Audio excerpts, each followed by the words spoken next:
guys, welcome back to video Nina Talks. Hari ini aku mau ngobrol-ngobrol dengan Mbak Des. Beliau merupakan alumni keperawatan dari Stika Surya Global Yogyakarta. Dan juga dulu kita pernah satu organisasi di Kesatuan Aksi Mahasiswa Muslim Indonesia. Sekarang Mbak Des sedang bekerja di negeri Sakura sebagai seorang perawat. Jadi nanti kita akan sharing-sharing tentang pengalaman beliau selama bekerja di negeri Sakura dan juga apa tips dan triknya kenapa bisa sampai bekerja di luar negeri sebagai seorang perawat, khususnya di Jepang. Tapi sebelum itu aku mau bahas dulu sabun cuci muka terbaru dari Scarlett. Namanya adalah Scarlett Acne Facial Wash. Jadi ini sabun cuci muka khusus untuk kulit yang berjerawat. Walaupun tipe kulit aku normal, namun kadangkala sering muncul jerawat atau beruntusan kalau lagi PMS. That's why aku butuh banget sabun cuci muka yang bisa membersihkan kulit aku dari jerawat dan juga beruntusan-beruntusan itu. Salah satu facial wash yang lagi aku coba dan menurut aku ini tuh nggak cuma nyegerin, but it really works. Nah, ini nih Scarlett Acne Facial Wash. Manfaatnya bisa membantu membersihkan wajah dari kotoran yang menyumbat pori-pori, mencerahkan noda bekas jerawat, melawan bakteri penyebab jerawat, dan merawat kulit berjerawat. Teksturnya juga sangat gentle di kulit wajah. Setelah menggunakan Scarlett Acne Facial Wash, jangan lupa juga dilanjutkan dengan menggunakan serum Scarlett dan juga day cream serta night cream. Buruan order Scarlett Acne Facial Wash di official Instagram Scarlett Whitening atau di Scarlett Whitening official shop yang ada di Shopee. Buruan guys! Oke teman-teman, yuk kita langsung aja sharing-sharing dengan Mbak Des yang sekarang sedang berada di negeri Sakura. Masya Allah. Konnichiwa. Konnichiwa. Bentar. Aku cuma tahu itu. Nggak, Kak. ini nggak, suaranya kedengeran nggak? Bisa lebih louder, Kak. Agak ini. Suaranya terlalu lembut, Kak. Oh ya. Ya ampun, baru kali ini aku dibilang lembut. Bentar, aku pelanin dikit. Oke.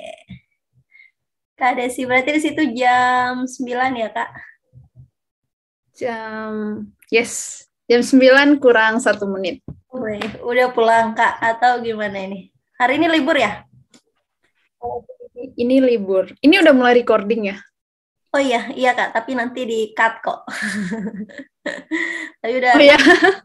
Di-record ya, Kak. Oke. Oh, genki desu, Kak Desi. Genki desu. Sugoi ne, Nihongo ga dekiru. Aduh, jangan panjang-panjang, Kak, kalimatnya. Aku cuma Oke, bisa Kak bahasa Desi, Jepang Oke, Kak Desi, selamat datang di Nina Talks. Senang bisa, terima kasih untuk waktunya, sudah mau meluangkan waktu di tengah-tengah kesibukannya. Terus ini juga sudah jam 9 malam di Jepang. Harusnya udah jam istirahat ya, Kak? Jam tidur ya harusnya? Iya sih sebenarnya. Tapi lagi libur jadi santai aja. Oh iya, oke. Makasih Kak Desi udah meluangkan waktu sekali lagi untuk ngobrol-ngobrol bareng Nina. Sejak kapan Kak di Jepang? Di Jepang udah 1 tahun 4 bulanan. Wah, udah lama ya berarti? Sejak 2020 bulan November. Oh ya, Kak Desi ini aku perkenalkan dulu ya Kak ke teman-teman. Kak Desi ini adalah seniorku di Kesatuan Aksi Mahasiswa Muslim Indonesia. Benar nggak Kak? Iya, di kami Kesatuan Aksi Mahasiswa Muslim Indonesia di Stika Surya Global dulu, waktu masih gabung di kami. Dan sekarang Kak Desi sudah di Jepang. Waktu itu kuliah jurusan apa Kak? Perawat ya? Ilmu keperawatan. Nah, ilmu keperawatan di SSG dan sekarang tahu-taunya udah di Jepang. Gimana ceritanya itu Kak? Gimana ceritanya itu? Bisa sampai ke Jepang. Lulus tahun berapa sih Kak? Lulus tahun 2018 awal. Dan setelah lulus langsung berangkat ke Jepang atau kerja dulu di Indonesia? Eh, cerita awalnya nih ya. Jadi sebenarnya nggak ada rencana yang terstruktur gitu ya. Awalnya kenapa aku bisa sampai di Jepang gitu. Awalnya masih nyaman dengan keadaan Jogja gitu ya. Jogja yang bikin nyaman gitu. Dan rindu. Kemudian nih 2018 aku wisuda gitu, wisuda. Kemudian di 2018 itu juga diminta oleh kampus untuk bekerja di kampus sebagai administrasi gitu ya. Dulu ngurusin mahasiswa-mahasiswa yang mau pendadaran gitu. Oke, aku iyain gitu. Sekitar 1 tahunan aku bekerja di kampus. Nah, dalam posisi aku kerja di sana tuh, aku sambil merefleksikan diri, sambil juga mencoba memetakan rencana hidup aku ke depan itu mau seperti apa gitu ya. Sambil baca-baca buku referensi, gimana sih mapping hidup yang baik dan seterusnya. Aku nemuin nih, dulu kan banyak banget informasi perawat yang ke luar negeri. Nah, sebenarnya aku nggak ada niat khusus untuk udah ada nih ke Jepang tuh belum ada. Awalnya cuma pengen ke luar negeri karena dulu jauh sebelum itu ya, jauh sebelum aku masuk perawat, sebenarnya aku pengen masuk jurusan hubungan internasional. Qadarullahnya nggak lulus gitu ya, dulu di UGM ngambil S1H itu nggak lulus. Akhirnya masuk ke SSG. Ketika masuk SSG sampai di 2018 tadi aku lulus, muncul kembalilah kepengen buat ke luar negeri gitu ya, berkarir di luar negeri. Aku searching, aku cari tahu banyak hal tentang perawat di luar negeri gitu ya. Ternyata peluang yang paling besar itu ada di negara Jepang gitu ya. Selain peluang yang paling besar dari review-review yang aku cari, di Jepang itu secara hukum sangat ketat gitu ya, dan aman untuk perempuan gitu. Even kita muslimah ya, pun itu aman gitu. Padahal di sini negaranya bukan negara Islam gitu. Kemudian negara yang kedua itu yang eksis dalam dunia perawatan itu di Dubai gitu ya, sama di Jerman. Nah, setelah aku cari tahu ini 3 negara ini yang cocok buat aku tuh yang mana, dan aku udah memenuhi kriterianya di mana gitu. Setelah aku cari tahu, ngelihat syarat dan ketentuannya, ternyata kalau di Dubai itu aku harus punya pengalaman kerja dulu minimal, kalau nggak salah waktu itu 2 tahun gitu ya di rumah sakit, dan itu Suzukeru, maksudnya berkelanjutan gitu. Gak boleh putus, misalnya 1 tahun terus istirahat terus nanti lanjut aja, itu nggak boleh. Itu yang di Dubai, di daerah Arab lah gitu ya. Kemudian di Jerman aku angkat tangan karena menurut aku bahasanya susah. Ini salah sih, aku udah give up duluan. Itu sedangkan di Jepang bahasanya susah tapi itu bisalah aku pelajarin gitu. Akhirnya aku memilih untuk ke Jepang. Nah di 2019 gitu ya, udah kerja di Surya Global waktu itu. Aku sambil belajar sedikit demi sedikit bahasa Jepang nih, cuma kayak huruf-hurufnya doang, karena kan bahasa Jepang punya huruf yang sangat ribet gitu ya, ada yang namanya hiragana, katakana, dan kanji gitu kan. Waktu itu aku belum belajar kanji, belum bisa gitu, baru belajar hiragana dan katakana. Ikut les di Omah Mapan namanya, di daerah kota Jogja gitu. Lesnya tuh cuma buat perkenalan huruf kayak gitu doang gitu, enggak. Pulang kerja malam aku les mulai jam 8 sampai jam 9.30 kalau aku nggak salah waktu itu, sekitar sebulanan lebih. Sambil nyari peluang buat daftar ke Jepang gitu. Terus Kak Desi emang dulu habis lanjut S1 biasanya kan banyak juga ya orang yang setelah lanjut S1 pengen lanjut S2 ke luar negeri. Tapi Kak Desi waktu itu langsung niatin itu pengen kerja gitu. Kerja di luar negeri gitu. Bukan lanjut S2 di luar negeri. Sebenarnya pengennya ya jauh dalam hati tuh pengennya S2. Tapi kondisi memaksa aku untuk belum bisa S2 dulu nih. Kenapa gitu ya? Pertama karena aku nih anak pertama gitu ya. Anak pertama, terus aku punya 3 adik. 3 adik yang umurnya tuh nggak begitu jauh. Adikku yang persis di bawah aku tuh 2 tahun. Di bawah aku, terus di bawahnya lagi 4 tahun di bawah aku, terus terusnya. Dan sekarang yang posisinya mereka masih kuliah semua gitu. Nah, kalau aku ngambil beasiswa gitu ya, beasiswa ke luar negeri S2, bisa aja sebenarnya aku fighting dan nyari beasiswa itu bisa aja. Walaupun belum tahu nih lulus apa enggak tuh nggak tahu. Cuma aku bisa memastikan aku bisa belajar dan fighting buat lulus di sana gitu. Cuma kalau aku ngambil beasiswa berarti nih aku nggak bisa bantu orang tua aku buat seenggaknya tuh ngebantuin adik-adikku kuliah gitu ya. Karena kan mepet nih orang adik-adikku gitu. Sedangkan orang tuaku cuma petani biasa, udah nggak menjabat lagi gitu kan. Udah selesai jabatannya terus balik ke petani gitu. Akhirnya aku nggak boleh egois. Aku mikirnya gitu ya, karena anak pertama, nggak tahu nih ya. Anak pertama rasanya aku nggak boleh egois nih. Aku harus kerja gitu, harus kerja biar bisa bantu adik-adikku. Walaupun nggak semua adikku aku yang tanggung tuh nggak ya. Orang tua juga ya biayain, tapi aku bantuin dikit lah gitu. Akhirnya aku memutuskan, oke, aku ngobrol sama orang tuaku, uang buat aku nurse, yang buat, kan sebenarnya masih ada tahap nurse kan aku tuh, karena baru S1. Oh iya benar. Kan, uang buat aku nurse, gimana kalau aku pakai buat nyari pelatihan buat berangkat ke Jepang gitu. Karena aku ngomong sama mamaku, belum tentu aku bisa lulus yang di program negerinya, karena seleksinya ketat banget. Sedangkan posisinya waktu itu aku ngurus dokumen itu jarak jauh. Aku kerja di Jogja, sedangkan dokumen yang harus diurus itu kan di NTB, di Bima.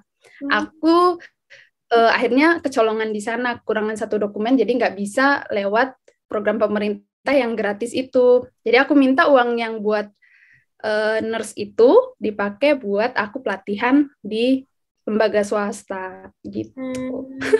Ada sih asli mana sih? Jogja Kak? Atau mana? Aku asli Bima, NTB. Oh Bima. Oh. Tapi udah lama di Jogja, jadinya ngerasanya Jogja tuh rumah Rasa kedua. Orang Jogja gitu. Berasa orang Jogja padahal bukan orang Jogja. Begitu.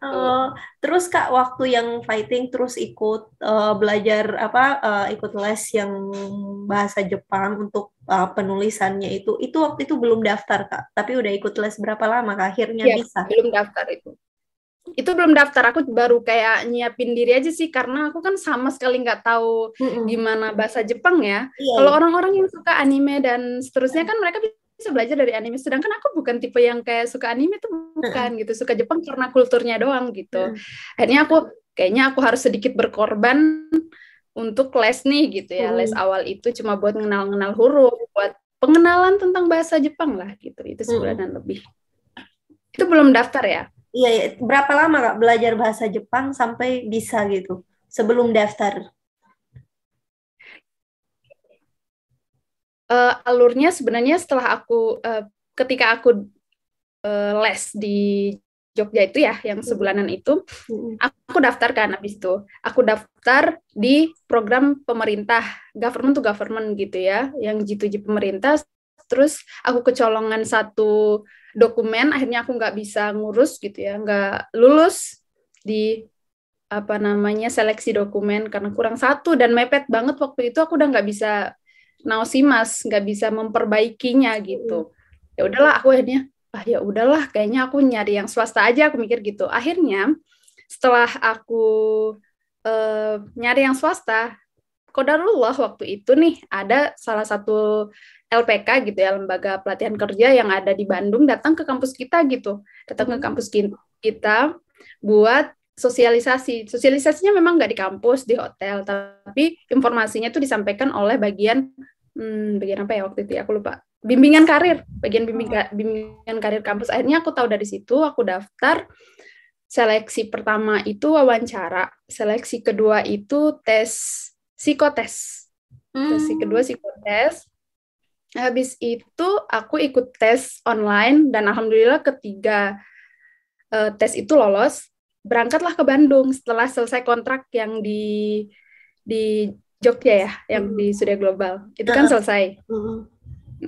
Sebenarnya, Terus, nah selesai kontrak yang di Jogja ini, akhirnya aku nggak nambah kontrak. Padahal sebenarnya dari kampus tuh suruh nambah gitu, tapi kan nggak mungkin karena udah lolos di Bandung itu.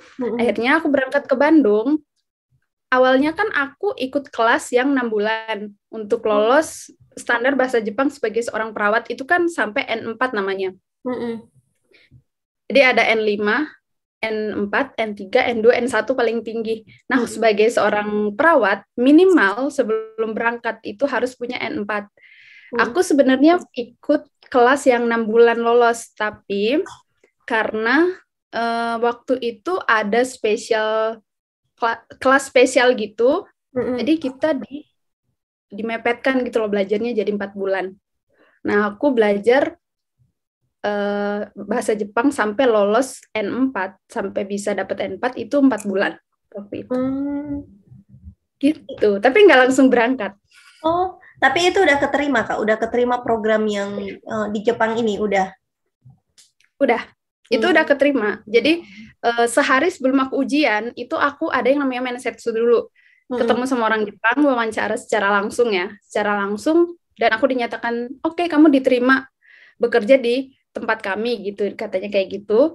Tapi syaratnya kamu harus lolos N4 gitu. Nah, besoknya nih, setelah aku lolos diterima hari ini, besoknya aku pergi ke Jakarta buat ujian N4. Kan ujiannya di UI kan waktu itu. Aku ke Jakarta, alhamdulillah ujian sekali, lolos N4, dan alhamdulillah matching gitu ya, karena udah diterima di Jepang, terus udah lolos juga syarat bahasanya, jadinya bisa berangkat. Tapi karena COVID, ditunda beberapa bulan. Gitu. Berarti Kak Desi berangkat ke Jepang pas awal-awal COVID itu ya? Berapa ya? Udah 8 bulanan COVID gitu. COVID masuk ke Indonesia kalau nggak salah bulan-bulan Maret gitu ya? Iya, Maret. Maret kalau nggak April gitu, 2020. Nah, harusnya tuh aku berangkat bulan September, bulan 9 gitu. Karena COVID diundur sampai November. Aku berangkat jadinya bulan 11. Iya. Berarti pas kalau yang N4 itu udah bisa ngomong Jepang, Kak? Bisa sih bisa ya, tapi karena kita bukan asli Jepang tuh masih kaku gitu. Cuma baru bisa bahasa-bahasa formal kayak watashi no namae wa desu desu. Cuma kayak gitu-gitu doang dan mengerti apa yang mereka bicarakan aja gitu. Belum lancar gitu. Belum bisa pakai bahasa sehari-harinya. Tapi untuk orang tua gitu, meyakinkan orang tua itu emang orang tua udah izinin gitu Kak Desi untuk berangkat kerja di Jepang sebagai seorang perempuan gitu. Alhamdulillah ya orang tua keluarga aku gitu ya, terutama kedua orang tua aku tuh tipe yang membebaskan kita gitu. Kalau kamu bisa menjaga diri dan kamu bisa mempertanggungjawabkan apa yang kamu ambil gitu ya, keputusan yang kamu ambil, langkah yang kamu ambil, silakan gitu. Nggak ada larangan gitu. Selama itu nggak dalam tanda kutip tidak melanggar aturan agama dan normal lah gitu. Terus Kak, selama itu lewat program apa Kak? Mungkin ada teman-teman di sini yang perawat juga yang nonton, mungkin pengen ngikutin jejaknya Kak Desi gitu. Itu program apa namanya Kak? Kalau yang aku ikuti itu namanya program Gino Jisusei. Bahasa Indonesianya lebih ke pemagangan kerja gitu. Jadi kita tuh statusnya sebagai pelajar di sini, bukan sebagai pekerja yang benar-benar pekerja gitu. Nah, sedangkan buat berangkat ke Jepang kita bisa dengan beberapa visa atau bisa dengan beberapa program. Yang pertama yang aku bilang tadi, IJEPA, G2G gitu ya, yang governmentnya Indonesia, pemerintahnya Indonesia dengan pemerintahnya Jepang gitu. Langsung itu namanya G2G atau IJEPA. Yang kedua itu program yang aku ikutin tadi, Gino Jisusei, statusnya magang. Nah, status G2G sama Gino Jisusei ini sama-sama pemagang sih kalau di visanya ya. Cuma beda pengelolanya aja gitu. Kak Desi Nah, ada yang namanya ya lanjut Kak, lanjut. ada yang namanya program Tokute Gino. Tokute ini dia visanya nanti visa pekerja gitu ya. Bener-bener real kerja, gak ada belajarnya gitu. Itu namanya Tokute Gino. Sama yang terakhir tuh ada yang namanya, aku lupa Ryugakusei. Ryugakusei nanti kita kuliah dulu di sini selama 3 tahun ya. 3 tahun kalau aku nggak salah gitu ya. 1 tahunnya kuliah bahasa Jepang, 2 tahunnya kuliah lagi perawat gitu ya. Baru boleh kerja. Jadi ada 4 cara ya kalau kalian mau datang ke Jepang sebagai seorang perawat. Yang aku bilang tadi. Ya. Thank you Kak. Itu bermanfaat banget itu untuk teman-teman perawat yang mungkin pengen juga berkarir di luar gitu. Dan Kak Desi tahu tentang info-info itu emang searching sendiri atau ada pihak-pihak yang orang lain gitu yang kasih tahu Kak Desi, oh nanti ikuti ini Mbak gitu-gitu. Atau memang Kak Desi fight sendiri untuk mencari info agar bisa kerja di sana. Info-info itu tadi, fight sendiri Kak? Kombinasi sih. Berawal dari aku yang emang pengen keluar negeri tadi, terus aku seleksi negara yang pengen aku datengin yang mana, dapatlah Jepang. Nah, aku cari info di Jepang itu bisa dengan program apa aja, dengan searching di internet gitu. Nah, program-program itu akhirnya aku diskusikan dengan orang yang ada di kampus. Kebetulan aku lumayan kenal dengan bimbingan karir yang ada di kampus gitu. Aku ngobrol sama beliau, terus beliau mengarahkan ada beberapa LPK yang secara kualitas itu sudah terjamin gitu ya, nggak yang abal-abal. Nah, aku ditunjukin oleh beliau, ini nih LPK-LPK-nya, nanti Mbak Desi bisa ikutin sosialisasinya dulu gitu ya, untuk meyakinkan mau nggak nih ikut di LPK mereka, karena kan nggak semua LPK itu aman gitu ya, ada juga yang tanda kutip menakutkan gitu. Akhirnya dari info dari kampus itulah aku ikutin sosialisasinya dan aku putusin kayaknya yang aman itu LPK, yang salah satunya adalah LPK yang aku ikutin ini. Dan alhamdulillah emang bener gitu ya, terjamin. Iya. Terus Kak Desi, apa sih yang harus disiapin oleh teman-teman, misalnya teman-teman yang sekarang belum lulus nih, terus mereka punya rencana juga yang sama kayak Kak Desi, apa hal utama yang harus dipersiapkan biar nanti bisa pas lulus bisa langsung daftar gitu? Oke. Pertama siapin mental dulu gitu ya. Siapin mental yang pastinya, karena kita kan mau ke negara orang gitu. Jadi nggak jadi, mental harus disiapkan dulu, karena bakal banyak proses yang harus dilewatin, banyak rintangannya, banyak pesaingnya gitu. Yang kedua adalah informasi gitu ya. Cari sebanyaknya informasi tentang negara yang kamu tuju dan program yang pengen kamu ikutin. Cari sebanyak-banyaknya, jangan cuma terpatok di satu website aja gitu. Kamu cari sebanyak-banyaknya, terus kamu bandingkan gitu. Lihat apakah kredibel gitu ya, website yang kamu lihat ini bisa dipertanggungjawabkan atau enggak gitu. Menurut aku sih ya, langsung ke websitenya pemerintah dulu, baru nanti ke yang swasta-swasta gitu. Kemudian yang ketiga adalah pelajari bahasa, budaya, dan informasi lainnya tentang negara yang akan kamu tuju gitu. Negara apapun itu, misalnya di Jepang, kamu cari tahu bahasanya mereka gimana, kemudian budayanya gimana, dipersiapkan jauh-jauh hari, biar nanti nggak kaget gitu ya ketika belajar gitu. Kesalahan aku kemarin itu nggak mempersiapkan dokumen dengan baik gitu, dan mepet ketika daftar gitu sih, pas ikut program pemerintah. Oke Kak Desi, thank you. Terus Kak, setelah berangkat ke Jepang, gimana rasanya pas tiba di Jepang untuk pertama kalinya gitu? Kakak waktu itu pertama kali ke sana dapat musim apa Kak?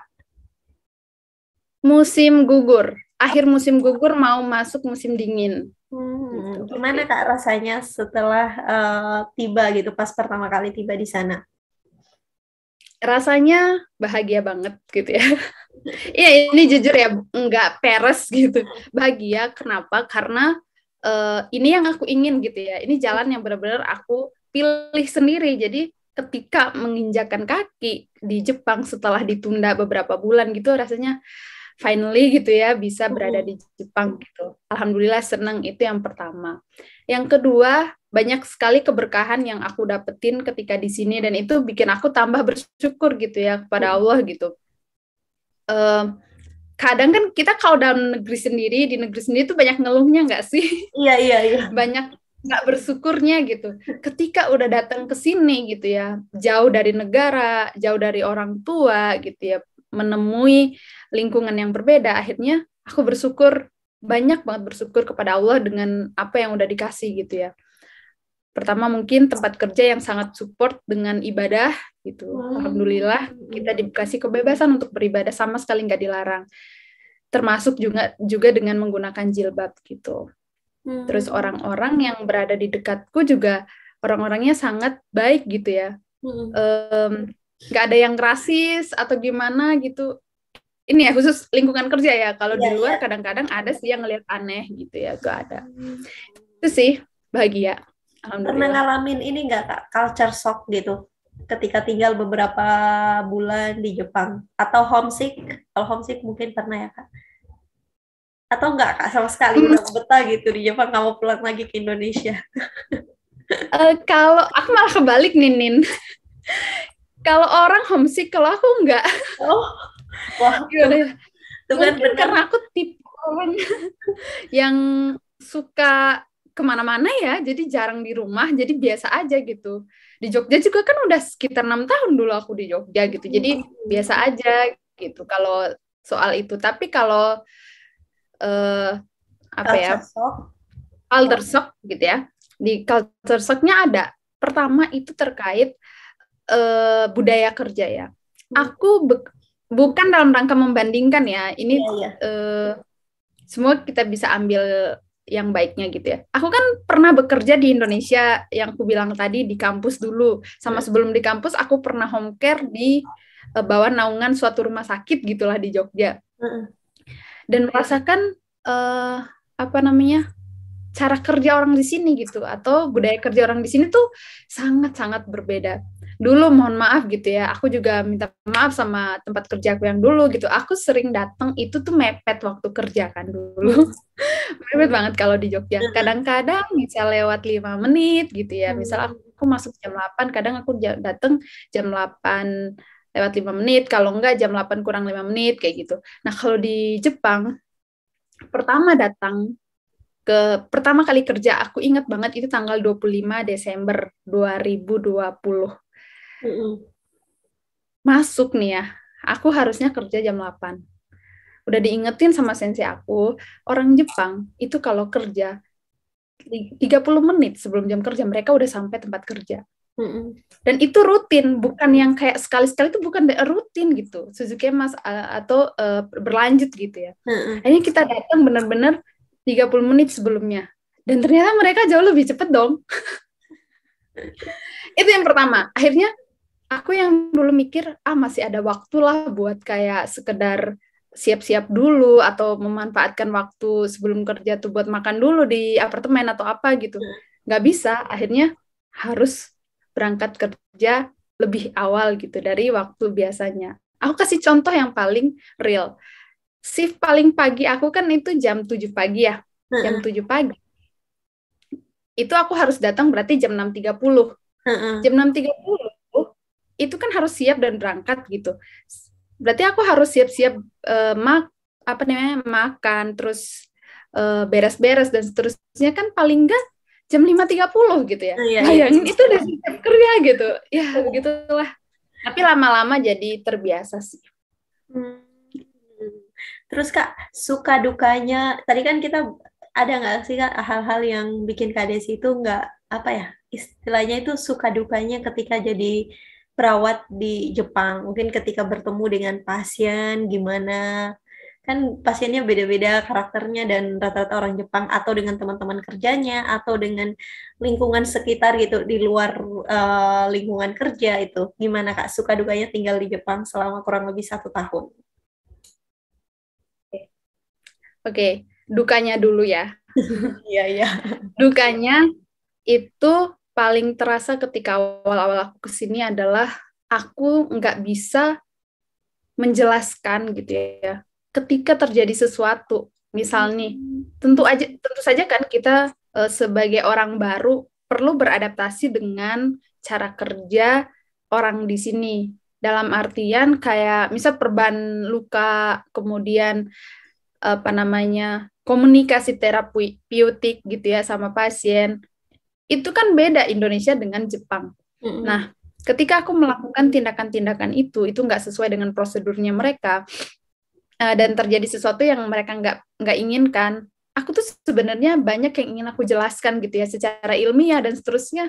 Tapi lagi-lagi karena masih baru dan hanya bermodal bahasa N4, tuh aku nggak bisa menjelaskan semua itu. Jadi semua tuh terkumpul dalam otak, nggak Iya. bisa aku keluarin gitu. Gimana Mau sih dikeluarin caranya? bingung Nah, gitu. itu dukanya kayak gitu, Nin, gitu. Duh ya Allah, gimana yang jelasinnya gitu. Karena beda, kan bahasa Jepang tuh pakai rumus gitu ya. Beda rumus bahasa, beda arti. Aku harus gimana ini gitu. Itu yang pertama dukanya. Tentang nggak bisa menjelaskan apa yang sebenarnya ingin kita jelaskan. Yang kedua adalah ketika kita menemui kondisi pasien, saat itu kondisinya semua lagi sibuk. Terus pasien ini ternyata mengadukan keluhannya ke kita. Tapi ada kotoba. Kotoba tuh vocab. Vocab yang kita nggak ngerti gitu ya. Karena jujur, aku kan berada di Hiroshima. Hiroshima itu ada yang namanya beng. Beng itu semacam bahasa daerah gitu. Dalam bahasa Jepang secara umum kita nggak belajar bahasa daerah gitu kan. Sama kayak Indonesia, kita belajar bahasa Indonesia nggak bisa langsung bisa bahasa Jawa kan gitu. Iya, iya, iya. Nah, pasien ini mengadukan sakitnya tuh ke aku waktu itu, sedangkan yang lain lagi sibuk, aku nggak bisa ganggu gitu kan. Dia menyampaikan, tapi aku nggak ngerti dia nyampein apa ya gitu kan, kondisi tubuhnya gitu. Aku mau buka HP sungkan karena budaya di Jepang itu nggak boleh main HP kalau lagi kerja gitu kan. Jadi even cuma buat buka kamus pun aku nggak berani gitu waktu itu. Aduh gimana ya caranya? Akhirnya aku cuma bilang ke dia, tenang ya, nanti saya datang, aku bilang kayak gitu. Nanti saya datang lagi, saya tanyakan dulu gitu. Qadarullah itu kan aku udah di akhir waktu buat mau pulang lah, deket-deket pulang. Sedangkan kondisi perawat-perawat yang lain itu juga lagi sibuk. Aduh aku nggak bisa ini. Akhirnya mau ngaduin juga ada masalah yang lebih urgent daripada itu. Pulang aku baru baru cari tahu ini tadi dia nyampein apa ya. Aku cari di kamus gitu ya, nyari semuanya. Ternyata dia menyampaikan saya tuh sakit di bagian maaf gitu ya, di bagian bawah vaginanya itu tuh sakit dan penuhnya dia minta tolong untuk dicarikan obat atau salep gitu kayak gitu ke aku tuh. Sedangkan dia pakainya tuh sakit itu bahasa daerah sini, itu belajarnya kan bahasa formal gitu, jadi nggak tahu. Walah, dia tuh bilang sakit tuh. Kenapa nggak pakai bahasa formal sih dalam hati gitu. Itu dukanya. Jadi kayak aku ngerasa ya Allah, aku perawat tapi kok nggak bisa mengerti apa yang dia katakan. Jadi ngerasa agak sedikit tidak berguna ketika saat itu. Gitu. Oh, berarti dari awal-awalnya itu karena bahasa gitu ya, Kak? Karena lebih ke situ sih kataku ya. Karena belum terlalu bisa gitu. Selain itu apa, Kak?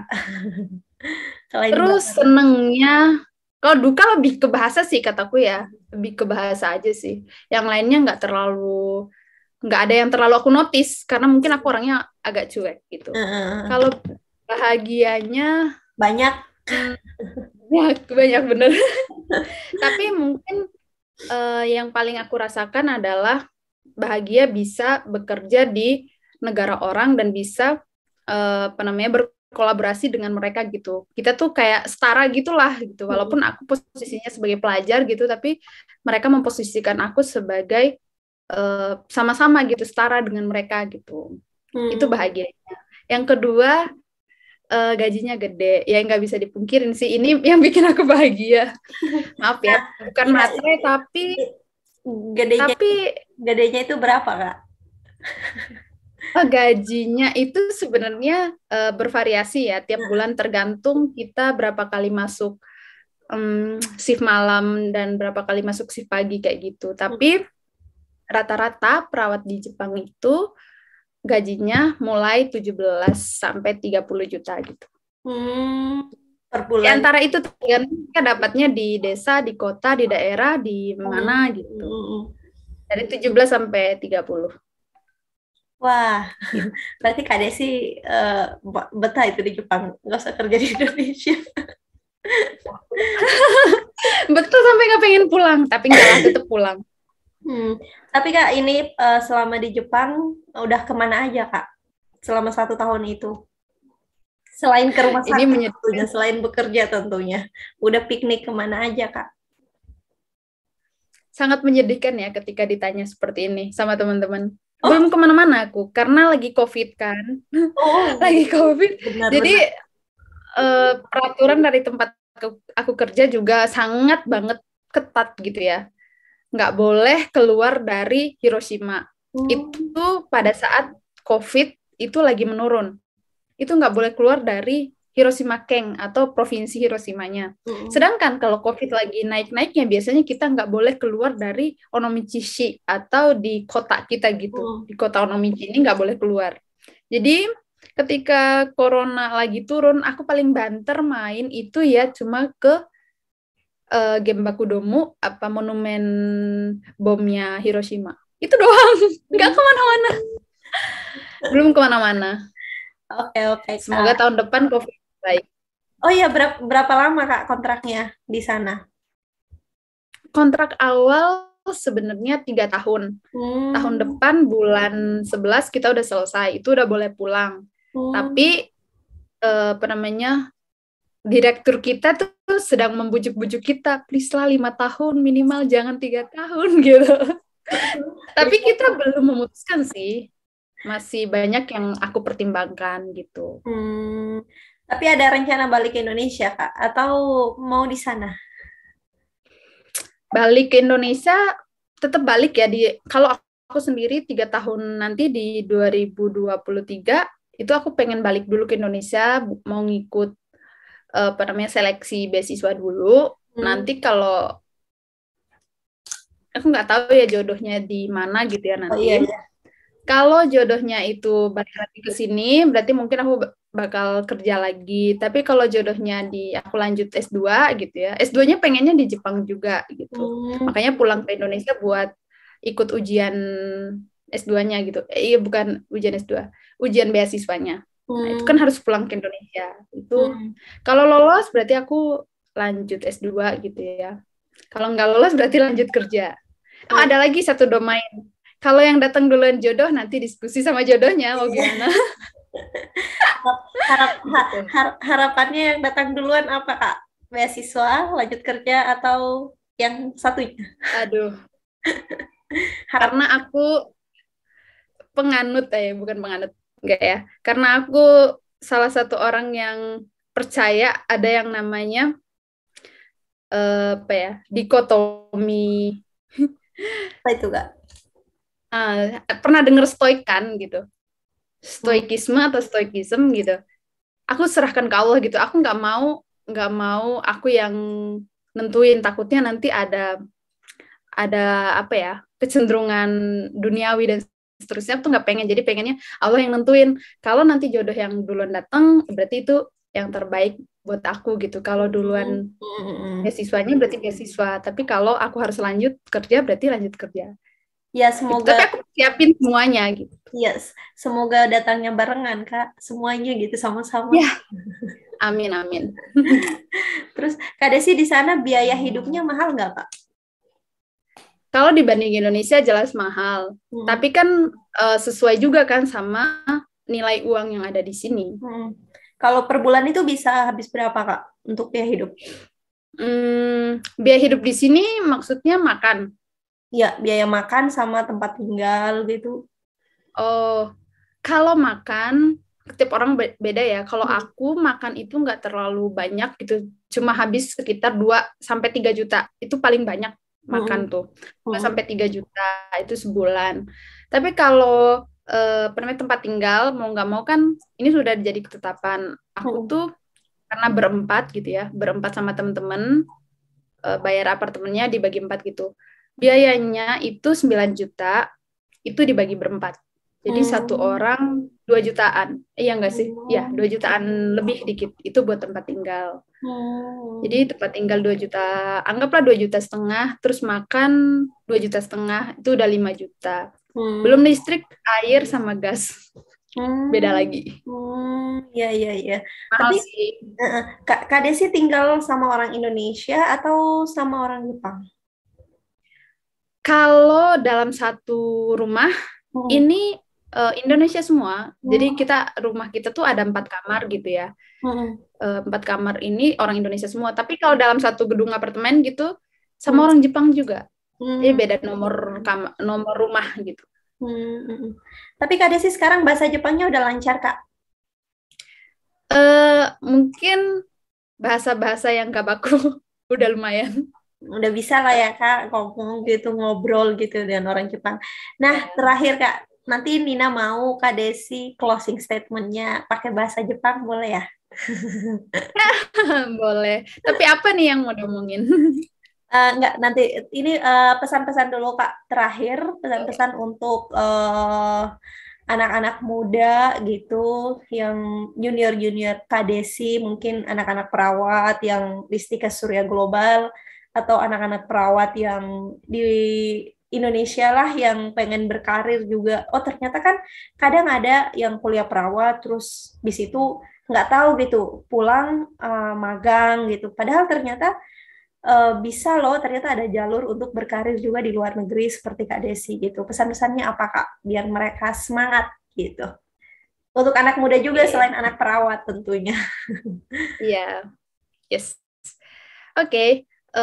Buat teman-teman gitu ya, khususnya perawat, kalau kalian punya keinginan, punya cita-cita untuk berkarir di luar negeri, jangan pernah takut, jangan pernah pesimis, jangan pernah menyerah sebelum waktunya, sebelum bertanding gitu ya. Banyak sekali peluang sebagai seorang perawat itu di luar negeri. Banyak negara, nggak cuma Jepang. Kamu bisa di Jerman, kamu bisa di Belanda, bisa di negara Arab gitu ya, Dubai, Kuwait gitu ya, Mesir, atau di Jepang sendiri yang aku jelasin tadi gitu ya. Itu banyak sekali peluangnya, tinggal kita benar-benar mau berusaha atau enggak. Aku percaya banget sama kalimat siapa yang mau bersungguh-sungguh, pasti dia akan berhasil gitu ya. Karena Allah udah janji ke kita gitu ya. Nasib kita itu kita sendiri yang menentukan gitu ya, bukan orang lain gitu. Jadi kita yang harus berusaha gitu. Selanjutnya takdirnya seperti apa, kesuksesannya seperti apa, kita serahkan kepada Allah gitu ya. Yang penting kita sudah berusaha sebaik mungkin, membuktikan kalau kita itu pantas menerima takdir baik dari Allah gitu. Wah. Itu yang buat perawat. Aduh, menyentuh sekali. Gitu. Aku nyentuh lewat ini nih. Kemudian buat pemuda pada umumnya gitu ya, karena saya juga masih termasuk pemuda gitu ya. Pegang kuat-kuat cita-cita kalian gitu ya. Kemudian kalian harus bangun dari mimpi gitu ya. Jadi ketika kita punya mimpi, jangan tidur untuk melanjutkan mimpi itu, tapi bangun untuk mewujudkan mimpi itu gitu ya. Karena kita semua dikasih kekuatan, kita semua dikasih skill, kita semua dikasih kemampuan yang sama oleh Allah gitu ya untuk mewujudkan cita-cita kita semua gitu. Itu apa ya? Apalagi gitu ya, pemuda sekarang kan punya banyak sekali informasi gitu ya melalui sosial media, kemudian akses informasi yang sangat mudah bahkan dengan HP saja kita udah banyak banget mendapatkan informasi. Maka manfaatkan informasi itu untuk kemudian kamu mencari peluang-peluang untuk mewujudkan mimpi kamu gitu ya. Apapun mimpi kamu itu, nggak harus berkarir di luar negeri, tapi apapun itu gitu ya, mau berdaya atau berkarir di Indonesia juga nggak masalah gitu. Karena dimanapun kita berada kan nilai kita yang akan menentukan kita, bukan tempat kita gitu. Itu sih menurut aku ya buat pemuda. Wah. Oh ya, satu lagi buat pemuda nih. Apa namanya? Kita harus berani berdiri sendiri ya. Jadi kita harus bisa merdeka gitu ya. Dalam artian jangan sampai keputusan kita, kemudian hidup kita ke depan itu dibayang-bayangi oleh orang lain gitu. Jadi kita harus merdeka atas diri kita sendiri. Kita yang menentukan, kemudian kita yang memilih jalan itu gitu, dengan tetap berserah kepada Allah. Oke Kak, terakhir Kak, 3 kalimat dalam bahasa Jepang. Mungkin bisa quotes atau mungkin bisa apalah, terserah Kak Desi. Tapi abis itu diterjemahin ya Kak. Oke, dalam bahasa Jepang ya. Oke. Itsudemo, itsumademo, gambatte kudasai. Jadi, kapanpun, sampai kapanpun, kita harus terus bersemangat. Gitu. Karena semangat kita inilah yang akan menentukan gitu ya, bagaimana kita berproses ke depannya. Orang Jepang sangat suka dengan kata yang aku sebut tadi ya, gambatte atau gambarimasu. Itu yang pertama. Yang kedua, apa ya? Oh ya, nandemo dekiru dake kami-sama ni onegai shite kudasai. Jadi apapun, bagaimanapun keadaan kamu, selalu mintalah kepada Tuhan gitu ya. Onegai shimasu gitu ya. Permintaan kita hanya kita sampaikan kepada Tuhan gitu. Tidak kepada manusia dan seterusnya. Itu yang kedua. Yang ketiga apa ya? Yang ketiga Kak, satu lagi. Yang ketiga, sebentar. Iya. Mainichi isokenmei. Mainichi isokenmei benkyou shite kudasai. Gambatte kudasai, gambarimashou. Artinya, setiap hari belajarlah dengan sungguh-sungguh. Semangat, mari kita sama-sama bersemangat gitu ya. Jadi tetap harus belajar sih menurut aku. Kak Desi, thank you arigatou gozaimasu hajimemashite. Aku mencoba untuk menyesuaikan walaupun 1 kata, 1-2 kata. Oke, Tapi itu keren banget sih. Kak Desi, makasih ya untuk waktunya, sudah mau meluangkan waktu. Sehat-sehat di sana, terus sukses juga untuk karirnya di sana, dan semoga kembali ke Indonesia membawa banyak manfaat untuk orang-orang Indonesia dan orang-orang di sekitarnya, khususnya untuk para mahasiswa di alumni SSG, bisa jadi inspirasi lah untuk mahasiswa di Stika Surya Global. Makasih ya Kak Desi. Sama-sama, makasih juga ya Nin, sudah mau ngobrol sama aku. Senang ngobrol sama Kak Desi. Oke Kak Desi, selamat istirahat. Assalamualaikum warahmatullahi wabarakatuh. Dadah. Waalaikumsalam warahmatullahi wabarakatuh. Thank you. Bentar aku ambil video. Video ya? Ya. Oke, makasih Min. Sudah menyempatkan waktunya. Dadah. Thank you. Aku nanti capture di sini. Assalamualaikum. Waalaikumsalam warahmatullahi wabarakatuh. Oke, makasih ya.